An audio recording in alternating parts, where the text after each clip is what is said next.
하나님은 사이가 틀어진 그런 사람들 사이에서 서로 화해하게도 해주시고 또 언약을 우리에게 주셔서 그 언약대로 또 행하여 주시고 또 하나님은 우리에게 예수 그리스도를 보내셔서 인간의 근본 문제도 해결하여 주시고 그런 분이시지만은 그러나 하나님은 징계도 하시는 분이십니다. 징계를 안 하시면 오히려 이상하겠죠. 그죠? 징계가 전혀 없다. 그러면 하나님께 의지하거나 하나님을 두려워하는 것 자체가 없어져 버리기 때문에 사실 우리에게 징계도 필요한데 이제 왜 징계를 하시는가 하는 부분을 한번 보도록 하겠습니다. 야곱은 하나님으로부터 언약을 받았습니다. 네가 분명히 조부의 하나님이요 이삭의 하나님 이 하나님께서 네가 누워있는 이 땅을 내가 너와 네 자손에게 주겠다. 그리고 땅에 티끌같이 자손들이 많아질 거다. 동쪽으로 북쪽으로 남쪽으로 서쪽으로 자손들이 퍼져나갈 것이다. 이렇게 우리에게 말씀을 주셨습니다. 생육하고 번성하고 땅에 충만하고 땅을 정복하고 그렇게 할 것이며 나 하나님은 너와 항상 함께 있어서 다 이룰 때까지 떠나지 아니하리라 이렇게 말씀을 주셨습니다. 그리고 이 흔들리는 야곱에게 야곱이 언약도 받았고 이름도 또 바꾸게 됐습니다. 이제는 사기꾼 도둑놈 그런 야곱이 아니고 이제 하나님과 겨루어 이겼다. 하나님의 언약을 확실히 받았다라고 하는 그런 이름도 바꾸게 됐고 또 야곱이 진짜로 자기가 해결한 것이 뭡니까? 20년 동안 자기의 마음을 괴롭히고 있던 형님을 만나면 나는 어떻게 하나라고 하는 그 문제가 33장에서 완전히 해결되어 버렸잖아요. 지금 이제 문제되는 것이 하나도 없는 상황이 되었습니다. 진짜로 평안과 자유를 누리게 됐습니다.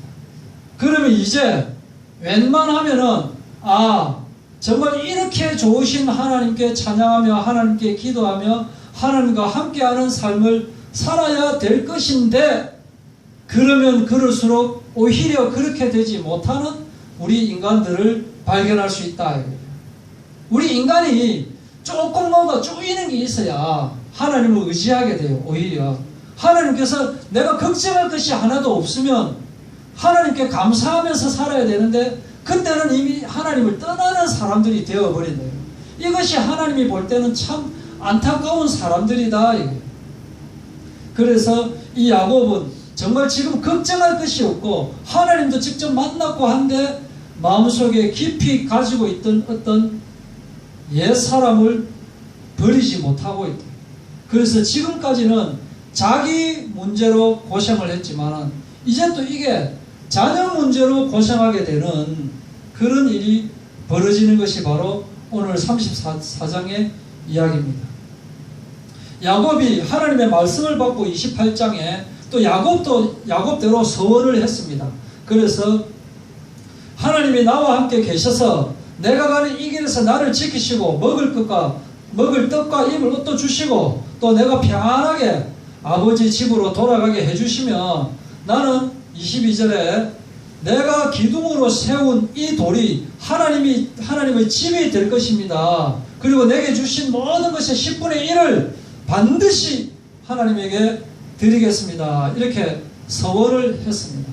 그리고 33장 20절에도 또 이제 제단을 쌓고 엘렐로헤 이스라엘 그 하나님은 이스라엘의 하나님이라 부르는 그런 제단을 쌓게 됐는데 그런데 이 야곱이 옛사람을 가지고 있기 때문에 야곱 속에는 새사람과 옛사람이 공존하는 야곱이 되어져요.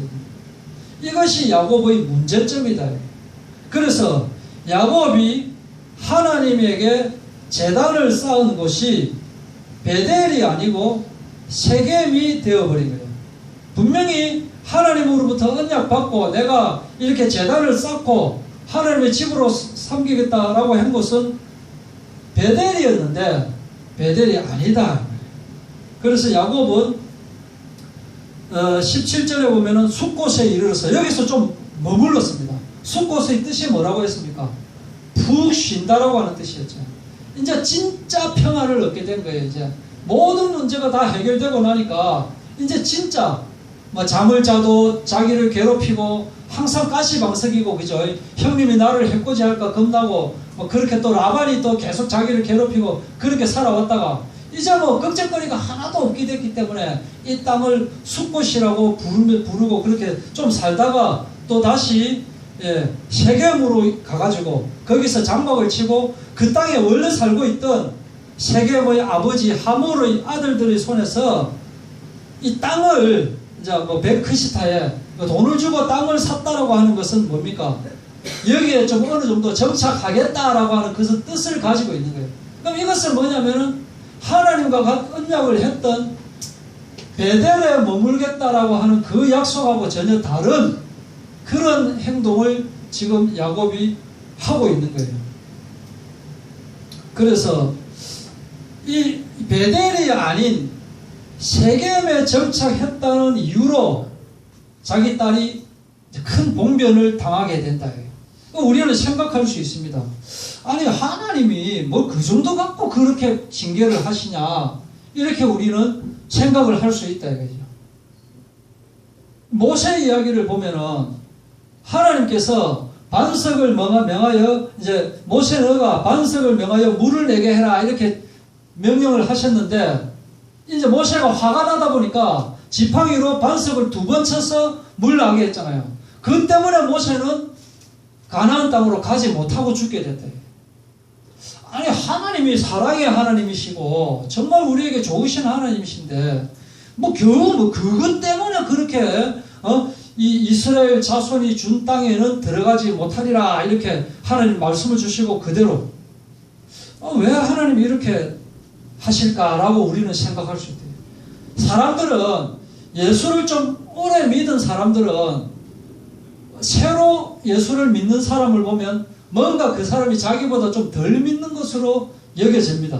그리고 다른 어떤 사람이 자기에게 성경 공부를 하자고 이렇게 이야기를 하면은 내가 무슨 저 사람한테 성경 공부를 받아, 내가 가르치면 가르치지 내가 저 사람한테 뭘 공부를 내가 배우기는 배워, 이런 마음을 우리는 가지게 되는 거예요.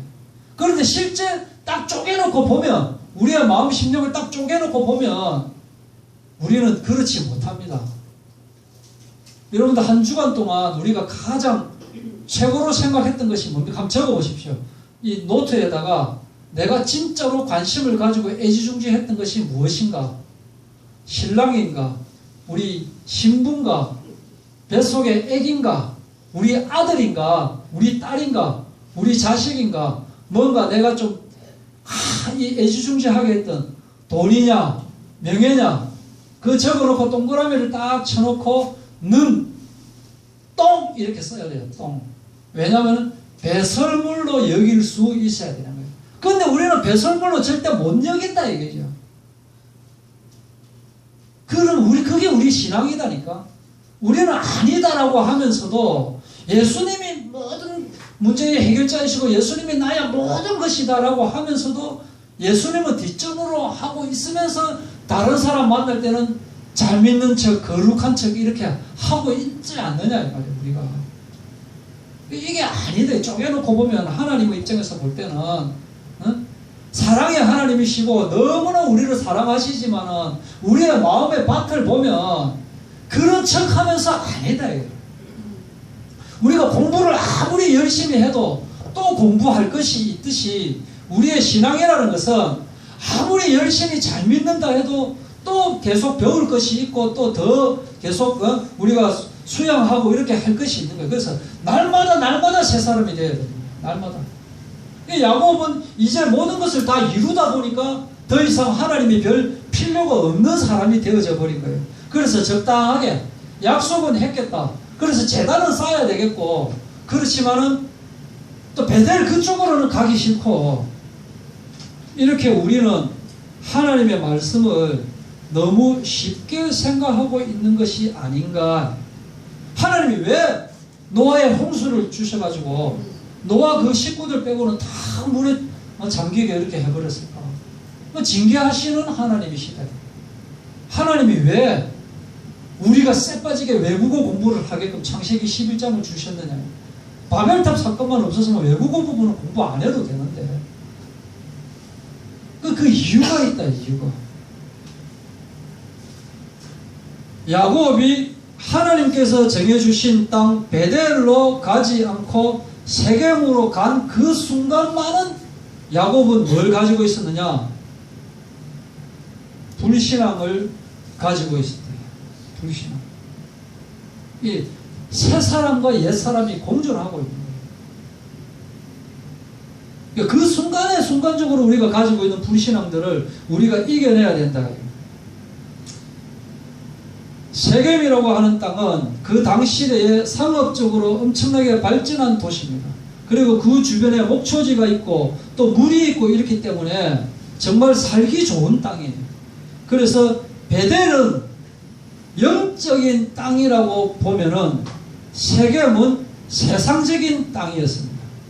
그래서 세겜은 하나님의 영적인 가치관하고는 거리가 먼 그런 가치관을 가지고 있었지만은 이 육신적인, 물질적인, 쾌락적인 가치를 추구하기에는 이 세겜이라는 땅이 너무나 좋은 땅이었대. 보니까 이렇게 좋은 땅이 있을 수가 있냐라고 하기 때문에 그러나 이러한 영적인 것에서 멀어진 땅은 죄악이 번성할 수밖에 없다. 그래서 우리는 영적으로 내 위치가 과연 베델에 있느냐 세겜에 있느냐라고 하는 진단을 할 필요가 있습니다. 내가 있어야 되는 곳이 어디냐? 내가 베델에 있느냐 세겜에 있느냐? 그래서 하나님께서는 이 일이 자기 딸 디나가 봉변을 당한 뒤에 하나님께서 35장으로 딱 넘어가서 하시는 말씀이 뭐냐? 일어나서 베델로 올라가서 거기 거주하며 네가 네 형 에사의 낯을 피하여 도망하던 때에 네게 나타났던 하나님께 어디서 거기서 제단을 쌓으라는 거예요. 우리가 물론 어디에서나 예배를 해야 되고 우리가 어디에 가든지 간에 항상 이 말을 해야 되지만 하나님께서 특별히 정해놓은 그 땅, 이 땅은 영적인 땅입니다. 이 주일날 다른 사람들은 다 놀러 가는데 말이야 우리만 이렇게 교회 다닌다고 해서 못 가고 이러면 어떻게 하느냐? 교회는 나가야 되고 친구들은 만나야 되고 교회는 다녀야 되는데 친구들 모이면은 가고 싶고 하다 보니까 그러면 어떻게 할까? 좋은 방법이 있지. 어디서나 계시는 하나님이시니까 우리 거기 놀러가서 우리끼리 예배하면 되지. 맞지? 굿 아이디어. 이제 이렇게 한다 이거죠. 거기서 우리 전도도 하고 그렇게 하면 하나님이 정말 기뻐하시겠지. 꼭 교회에만 하나님 계시나 여기서도 하나님 계시지 하고 자기 합리화를 할 수 있다. 하나님은 그런 것을 그다지 좋아하시지 않으신다. 우리들의 모습이 정말 하나님께 영광을 진짜로 하나님께 영광을 돌리는 그런 행동을 하고 있느냐 하는 거예요. 하나님은 영과 육, 새사람과 옛사람, 죄악과 또 이 성령을 같이 가지고 있는 것은 좋아하지 않는데 같이 가지고 있는 것을 뭐라고요? 양다리 신앙이라고 합니다. 이 양다리 신앙을 별로 기뻐하지 않으신다.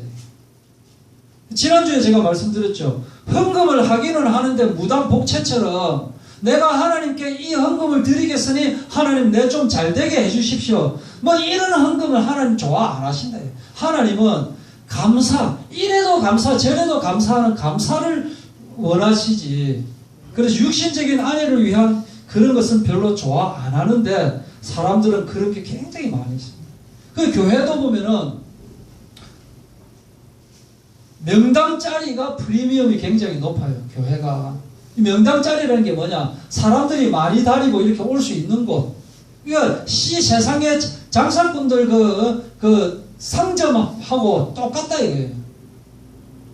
실제로 그렇다 실제로. 그리고 이제 여러분들 추적 60분이라든지 2580 이런 데 보면 교회 매매하는 목사들 참 많이 있습니다. 거기에 딱 보면 끼어 있는 게 뭐냐면은 뭐 역세권, 지하철에 몇 미터 밖에 가깝기 때문에 교통도 좋고 주변에 또 주차장도 있고 뭐 그런 곳은 교회가 장사가 잘 된다. 그러니까 하나님은 역세권이냐 아니냐 그런 데 관심 없습니다. 하나님은 전번에도 말씀드렸죠. 대형 교회냐 아니냐 근데 별 관심이 없습니다. 그냥 이 사람이 정말로 나를 신뢰하고 있느냐 믿고 있느냐 거기에 관심이 있잖아요. 그죠? 그렇잖아요. 근데 우리는 다른 것을 보고 있다. 사실은 내가 하나님의 일을 해야 될 곳이 어디냐 거기로 교회가 들어서야 된다. 그래서 우리는 거기서 재단을 쌓으라 하는 이 거기서라고 하는 이것에 굉장히 이 개념을 중요하게 우리가 생각을 하고 있어야 된다.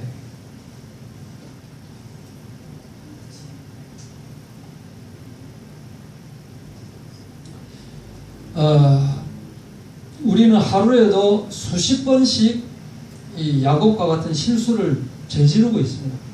계속적으로 이 주님께서 지시하신 땅, 그 땅이 아닌 다른 장소에서 우리는 편안하게 두 다리 뻗고 누워 있는 거예요.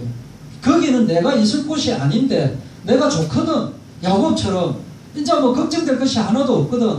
여기 편안하게 누워 있으면서 하나님께서 나에게 복을 주셔서 감사합니다 라고 있는 거예요. 그래서 겉보기에는 영적인 것처럼 보이지만은 실제로는 진짜 육신적인 모습을 보이고 있는 거예요. 그래서 내가 별 걱정할 것이 없으면 하나님께서 나에게 복을 주셔서 내가 이렇게 잘 되고 있는가 보다라고 이렇게 생각을 하고 있는 거예요. 그래서 하나님께 영광을 돌린다라고 하면서 자기 자신에게 영광을 돌리는 간증들 한번 보십시오. 간증 들어보면 하나님께서 나에게 이렇게 해주셔서라고 하면서 대부분 자기 자랑하고 있는 거 아닙니까? 자기 자랑. 나는 잘 믿는데 너희는 왜 못 믿냐? 나는 말씀 잘 붙잡았는데 너희는 왜 그 모양 꼴이냐? 뭐 그런 게 간증이에요. 그러다 보니까 간증을 들을 때마다 달라지고, 제가 옛날 신학교 갈 때도 이분 처음 간증 들으니까 진짜 은혜롭더라고요. 그래 또 학기가 바뀌고 또 이분이 또 다시 또 그 땅에 있다가 다시 또 이제 국내로 들어와 또 간증을 하시는데, 똑같은 내용을 간증하시는데 이상하게 땅 평수가 넓어지고 사람 수가 많아지고 이 우물을 팠는데 물이 펑펑 쏟아지는 거, 이게 점점 더 커지고 깊어지고 하더라고요. 그때 그 당시 이야기를 하는데, 그러면 진실은 과연 어느 정도일까 의문이 생기는 거예요. 세 번째는 이제 귀에 들어오지도 않아죠. 이런 일이 벌어지고 있다. 그래서 어떤 목사님이 이런 현상을 뭐라고 하느냐, 하늘에는 영광, 땅에는 뭐 평화라야 되는데, 그죠? 하늘에는 영광, 땅에는 굴비, 뭐 이런 현상이 이제 벌어지게 되거든요. 자, 이 세상에는 계속 새로운 유혹이 벌어지고 있습니다. 이 디나는 성숙한 처녀로 이제 성장해가지고 세겜 그 땅에 머무르면서 그 땅에 살고 있는 여자들을 보니까 자기보다 예쁘게 이래 쌍꺼풀도 하고 입술에 치장도 하고 귀걸이도 하고 포고리도 하고 이렇게 다니니까 내보다 훨씬 낫거든요. 자기는 거울 딱 보니까 진짜 촌에서 찐살 발라온 촌딱같이 생겼는데, 여기 동네 아가씨들은 전부 다 막 화사하게 입고 다니니까 자기도 또 귀걸이하고 포고리하고 막 이마에도 찍고 볼에도 찍고 이렇게 하고 싶잖아요. 그렇게 해가지고 어설프게 해가지고 이제 같이 이제 어울리고 다니는 거예요. 늘 가정에만 있던 그런 우리 딸이 때가 되었을 때, 이 딸을 전번에도 말씀드렸어요. 이 딸이라고 하는 존재는 집에만 있으면 또 걱정돼요. 이게 시집이나 갈까봐. 근데 나가다니면 또 걱정돼요. 이게 혹시 또 무슨 탈이라도 날까봐. 남자를 사귀면 또 걱정돼요. 혹시 나쁜 남자 사귈까봐. 남자 안 사귀면 또 걱정돼요. 이게 말만 한 게 이게 나이가 30이 되고 40이 돼도 시집도 안 가고 또 걱정돼요. 이게 원하는 것은 뭐냐? 좋은 남자를 사귀가지고 결혼하는 거예요. 근데 그게 이제 지금 걱정이 되는 거예요. 그래서 딸을 가다 놓지만은 못하기 때문에 내보냈는데, 보기에는 막 화장도 잘하고 옷도 잘 입고 또 노래방에도 한번 갔을 거 아닙니까? 노래방에 딱 가면 막 예 하고 막 춤도 추고 이렇게 하는데, 아니 나는 아는 노래도 없고 이거 나는 왜 이래 이제 이렇게 생각이 드는 거예요. 이제 디나 입장에서 볼 때는.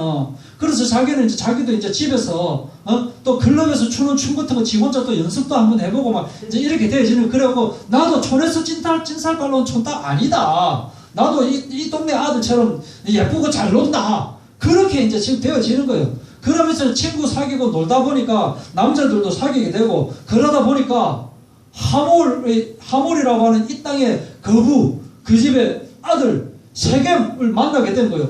와, 저 남자 진짜 멋지다. 그 또 세겜이 딱 보니까 보통 보던 그 여자하고는 또 조금 다르게 촌에서 찐살팔로 온 촌딱같이 생겼지만은 뭔가 순진하게 보이고 이러니까 우리 집에 놀러 올래? 아니, 그럼 안 되는데, 돼요 하면서 이제 놀러 간 거예요. 그러다가 막 이게 뭐 이제 삿발을 거듭하네. 밧다리를 걸어보네.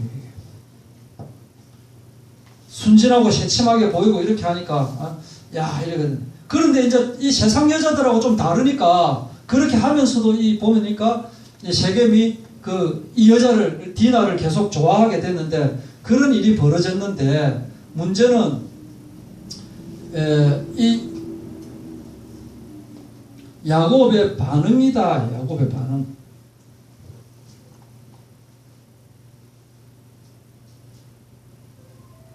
자, 보십시오. 아브라함의 자녀를 결혼시킬 때 원칙이 있었습니다. 무슨 원칙이었습니까? 절대로 우상 섬기는 여자는 안 되기 때문에, 그죠? 그래서 아브라함의 아들 이삭을 자기 고향 땅 사람, 종을 보내가지고, 이삭의 부인이 누굽니까? 리브가입니다. 그 리브가를 만나게 한 거예요. 또, 이삭은 또 어떻게 했습니까? 첫째 아들은 실패해버렸잖아요. 헷 족속의 여자들하고 결혼하고 이러니까 리브가가, 나 진짜 쟤들 보고는 같이 못 살겠다라고 해가지고, 둘째만은 좀 그렇게 하지 말자라고 면목을 그렇게 해서 야곱을 고향 땅으로 보내가지고, 그죠? 그래가지고 이제 라헬을 결혼하게 하려고 하는 그런 목적을 가지고 있었는데, 이 문제는 이 야곱이 자녀에 대한 그 무장을 시키지 않았다. 이세 교육이 잘못돼가지고, 야곱은 성격이 뭡니까? 지만 잘 되면 되는 거야. 아무 관심이 없는 거예요. 뭐 다른 사람한테는 관심이 오직 내만 잘 되면 되기 때문에, 뭐 자녀 교육을 시키고 안 시키고 거기에 관심이 없는 거예요. 지금도 그런 사람들 많잖아요. 처자식이 잘 되고 못 되고는 그는 전혀 관심 없고 오로지 자기 아내만 찾는 그런 남편과 아버지들, 또는 부하들에 대해서는 전혀 걱정 안 하고 자기 진급만 생각하고 있는 그런 지휘관들 있잖아요. 그죠? 사원들, 사생활이나 이런 생활고 이런 건 전혀 걱정 안 하고 자기 편의만 생각하고 있는 그런, 회사 사장들 이런 사람들 있잖아요. 물론 아닌 사람도 있지만은, 그래서 야곱이 그런 부분에서 이제 실패를 했고, 또 야곱은 문제가 뭐냐면은 34장 5절에 보면은 반응을 안 하는 거예요. 자기 딸이 큰 일을 겪었는데, 그러면은, 이거 도대체 무슨 일이야? 라고 해가지고 막 거의 따지고 이거 어떻게 이렇게 해야 되는데, 관심이 없는 거예요. 잠잠한 거예요, 문제가. 그래서 오히려 아들들이 돌아와가지고, 이거 이렇게 어찌된 일이냐고 막 흥분해가지고 막 하는데, 야곱은 반응이 없대. 세겜에게 겁탈을 당하고 세겜 집에 잡혀있다는 소식을 들었으면서도 침묵으로 일관하고 있는 거예요. 당시에 이래 고대 아랍 지방에서는 시집가지 않은 처녀가 겁탈을 당했다고 하는 것은 그 집안 가문을 모독하는 그런 범죄 행위로 알려졌거든요. 그럼에도 불구하고 정상적인 아버지라면 분노가 머리 끝까지 올라야 되는데 그냥 가만히 있었다. 야곱이 철저하게 자기 감정 통제를 잘하는 사람이라서 그런가? 그렇지 않다. 야곱은 그토록 기대하고 고대하고 빠마하던 라헬을 만났을 때는 초면인데 그냥 막 눈물을 흘렸던 그런 사람이고, 또 나중에 요셉이 죽었다는 소식을 들었을 때 대성통곡을 하고 옷을 집어 찢고 밥을 안 먹던 그런 야곱이 돼. 그런데 딸이 당했다는 소식을 들었는데도 침묵으로 인관하는 이상한 아버지, 왜 그랬을까? 첫 번째, 잘못 그 하몰 집안에 갔다가 내 목숨을 잃을 수가 있다는 그 이기적인 생존 본능 때문에 그런 거예요. 첫 번째로. 남의 땅에 얹혀 사는 입장에서 까딱 잘못하면은 다 당할 수 있다라는 그 생각. 아주 야곱다우고. 두 번째는 또 뭐냐? 야곱이 침묵으로 일관한 이유는 바로 편애입니다. 편애. 이 편애는 뭐냐? 야곱은 오로지 라헬과 그의 자식만 사랑합니다. 나머지는 별로 자식으로 여기지를 않았던 거예요. 그래서 디나라고 하는 딸, 하나밖에 없는 딸이지만은 자식으로 생각을 안 하고 있습니다. 그래서 성경에 34장 1절에 뭐라고 되어 있습니까? 레아가 야곱에게 낳은 딸 디나라고 표현을 하고 있습니다. 어쩌면은 이게 하몰이라고 하는 사람이 야곱보다는 훨씬 더 나은 모습을 하고 있는 거예요. 쫓아와가지고, 야곱에게 쫓아와가지고, 이러저러한 일이 있었는데, 진짜 좀 어쩌겠느냐. 그렇지만은, 내가 재산 다 줄 테니까, 혼인시키면 어떻겠느냐. 이렇게 지금 이야기를 하고 있잖아요. 하몰이라는 사람이 훨씬 더 아버지다운 사람이라니까요. 그래서, 야곱의 아들들도 결국에는 이 사건을 알게 되고, 그래서 또 근심하여 분노하고, 먼저 분노해야 될 사람이 아버지인데, 아버지가 잠잠하니까 아들들이 분노를 하게 돼서 이 분노가 지나쳐가지고 잔인한 복수를 하게 됐다. 도대체 뭐하는 아버지인지. 그래서 야곱은 딸의 행동도 막지를 못했고 또 아들들의 그 잔인한 행동도 막지를 못했다. 하나만 더 보도록 하겠습니다. 하몰이 이제 디나에게, 야곱의 딸 디나에게 푹 빠져있는 자식을 위해서 야곱을 찾아가가지고 결혼시켜달라고 사정을 하는데, 사정하는 내용이 뭐냐면은, 세겜 어디에 머물든지 간에 네가 있는 그 땅을 네한테 무조건 주겠다. 결혼하면 원하는 모든 예물하고 지참금 예물 다 주겠다. 그러니까 이왕 이렇게 된 거 어쩌겠느냐. 결혼만 하면 다 줄 테니까 결혼시켜주라. 돈으로 다 해결하겠다는 거예요. 참 이상한 것이, 외국도 그렇고 한국도 그렇고 옛날도 그렇고 지금도 그렇고, 돈 있는 사람들의 특징이 뭐냐면은 진심으로 뉘우치는 게 없습니다. 돈으로 해결이 다 되기 때문에. 똑같은 500만 원 벌금인데 어떤 사람은 그 500만 원에 벌금이 없어가지고 자살하는 반면, 어떤 사람은 500만 원이 주머니 돈이거든요. 나 자 됐나 이제 내 아무 죄 없지? 돈이 있으니까 무죄가 되어버리는 이런 세상이, 잘못된 세상인데 이런 세상이 지금 되어 있다라는 것을 우리가 한번 보고, 그런데 문제는 교회도 돈으로 보상하면 다 되는 그런 의식을 가지고 있는 대형 교회들이 참 많이 있습니다. 예. 그래서 이게 아니다. 교회가 세상적인 그런 곳이 되어가지고 세상 방법을 따라가고 있다. 그러니까 순간순간적으로 보면 잘 되는 것 같은데, 길게 보면 뭐냐? 사탄에게 속아 넘어가 있는 교회 모습을 볼 수 있는 거예요. 그래서 교회가 소돔과 고모라의 모습을 보이고 있다. 이런 상황에서도 야곱은 침묵을 지키고 있습니다. 왜? 제안을 받아들이자고 하니까, 야, 너 딸 팔아서 부자 됐네, 딸 팔아서 돈 벌었네, 이런 손가락질 받을 것 같고, 그것도 거절하려니까 굴러 들어온 돈을 또 놓칠 것 같고, 그래서 이리저리 고민하고 있는 가운데서 자식들은 우리하고 똑같은 사람이 돼야 된다. 소위 말하는 어린이 말로 붕어를 까는 거. 쉽게 이야기해서, 우리 다 깠는데 너희도 까라! 까면 좀 아프거든요. 그 사이에 이제 다 죽여버려요. 다 죽여버려요. 이 내용은 다음 주로 넘어가도록 하겠습니다. 기도하시겠습니다.